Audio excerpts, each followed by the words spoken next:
হাদিভের সব থেকে বিপদ হওয়ার মূল কারণ হচ্ছে ভারত বিরোধী বক্তব্য, ফ্যাসিস্ট বিরোধী বক্তব্য এবং আমাদের প্রচলিত নিয়মের বিরুদ্ধে উনি যে আওয়াজটা তুলেছিলেন এটা ওনার বিপদের কারণ, ওনার উপর আক্রমণের কারণ এগুলো। তো ভাইয়া এই যে ভারত বিরোধী বললেন, একটা ইন্টারভিউতে দেখা গেছে যে তারপর হয়েছে যে রয়ের কথা, এই র কি সম্পৃক্ত রয়েছে কিনা? রয়ের সম্পৃক্ততার কথা বোঝা যাবে যখন হাদি ভাইয়ের উপর আক্রমণ যারা করছে এদেরকে গ্রেপ্তার করা যায়। আমার মনে হচ্ছে যে পুলিশ অন্ধকারে আছে, ফুটেজ সংগ্রহ করতে দেরি করতেছে, স্থানীয় যারা সাক্ষ্য ছিল তাদের সাক্ষী নিতে দেরি করতেছে, এমনকি পুলিশকে এটাও দেখা যাচ্ছে যে তারা সোশ্যাল মিডিয়ার পিছনে দৌড়াচ্ছে।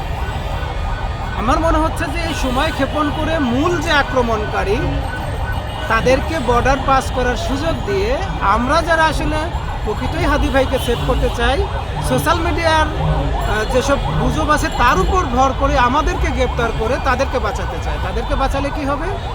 মূল যে অপরাধী তাদেরকে সহযোগিতা করা হবে, ফ্যাসিস্টের যে দোসর আছে এই আক্রমণের সাথে জড়িত ছিল তাদেরকে বাঁচিয়ে দেওয়া হবে।